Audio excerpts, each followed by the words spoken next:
Okay, so everybody's got a bucket list. You've got a bucket list, right? What's on your bucket list?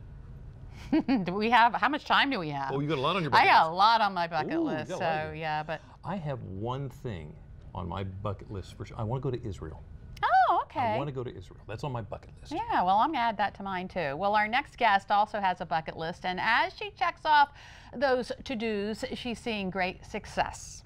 We would like to introduce you to WBOC producer, oh wait, there's more, adjunct professor, oh wait, there's more, and now published author Nicole Webb. Hi. Thank you for having me. I didn't know you did all this stuff. Yeah. That's incredible. How do you fit all this in? A lot of prayer and time management. Yeah, that would work. Goodness.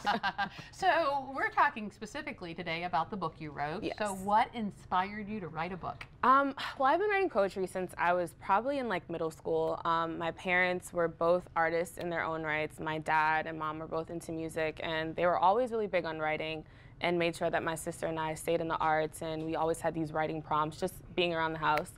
And when I got into middle school, it was kind of hard, you know, being a middle school student, you go through all these different peer pressures. So I started writing and I didn't stop. When I was in college, I went through this really like terrible breakup, and I was trying to figure out, you know, how can I turn what I'm going through into something that's positive. I did a lot of prayer, and I asked the God, like, you know, what can I do with this experience?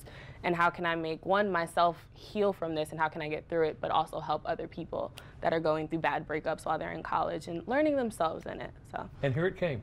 Oh, and that's where it came. Goodness. Yeah. So, is that it? Yes, this is it. Yes. So why poetry? For me, I feel like it's the closest thing to music. I cannot write a song for my life, but because I'm so in tune to music, I feel like poetry is the best way for me to put some kind of emotion and experience into something short, but that's still meaningful and that you can remember. So what was the hardest part of doing this? Oh my gosh, the editing was gruesome. Gosh, it took about a good 3 months. My sister and I, she's also a poet. She co-edited the book with me, and it just, I did not expect, like, every now and then. There was one point I was like, I don't think I'm gonna do this right now. Yeah. I wanted to give up, but it was my dad's spirit that kept me moving to push the book and push it out. And you even recently did a book signing, didn't you? I did. Where were you? What'd you do? I was back home in New York. I'm originally from New York, and my mom's church, I'd done a lot of stuff there. They're in Queens, and they have a really big community. And they heard I was coming, and a lot of people came out.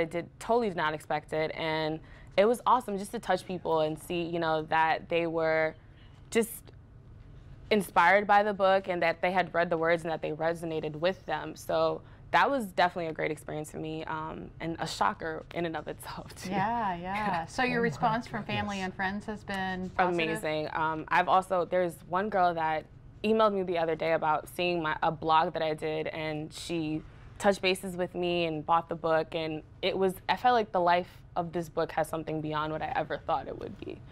So. Wow. Would you have ever imagined that when you were writing that you would be doing a book signing and all of this? Not at all. I kind of released the book hoping to just free stuff that I felt like I was carrying with me, and the moment that I did that, I'm like, you know what, God, whatever happens, it happens, and I'm okay with it. I just hope that people know that they're not alone in their experiences. So with all the response that I'm getting, it's just like, wow, this is kind of surreal, but I'm very excited about it and so grateful. All right, let me ask real quick. Adjunct professor. Yes. Where? The Lincoln University. It's the first HBCU. It's also where I went to my undergraduate, where I went for undergraduate school. That was just bizarre and how it happened. Went to grad school at American in DC, and my old professor, she's now the department chair there, and she called me last August like, hey, I need help. We're down with faculty, and I know you're like working, but do you have time? And I'm like, yeah, I'm off Mondays and Tuesdays. What do you need? She's like, well, I need you to teach 2 classes. Are you okay with that? Sure. So and there you were. And there I was. Okay, so WBOC producer. Yes. Adjunct professor. Yes. Author. Yes. Which one do you like best? Ooh, that's a good one. I think producing. It's where my heart is. Yeah, I really love it. I've always wanted to be a producer since I was a kid, and I feel like I can incorporate both my teaching and my poetry as a producer. Yeah. I can use my talent as a writer when producing my newscast. Teaching, there are always new people around, so I can relate to them in a different way. So yeah, producing is definitely it for me. So when you watch WBOC News at 4, Yes. you're the one that's writing most of that. Yes. Can I just share this one? Yeah. I've been thumbing through this, just this one. Second chances. I started sleeping on my right side again. So much for moving on. And that's it. That's Yeah. it. Oh my goodness. So can we expect another book in the future? Yes, I'm hoping to have probably like a second edition of this book coming in September. It's what I'm working on right now. My sister is going to do the cover art again. She's the one that did the cover art for the book. Right. And that's the current project that we're working on for poetry. So I'm excited about Nicole, that this is fantastic. Thank you. My Thank you for goodness. coming in. Yes, Thank you for so having me. much for this. Thank you.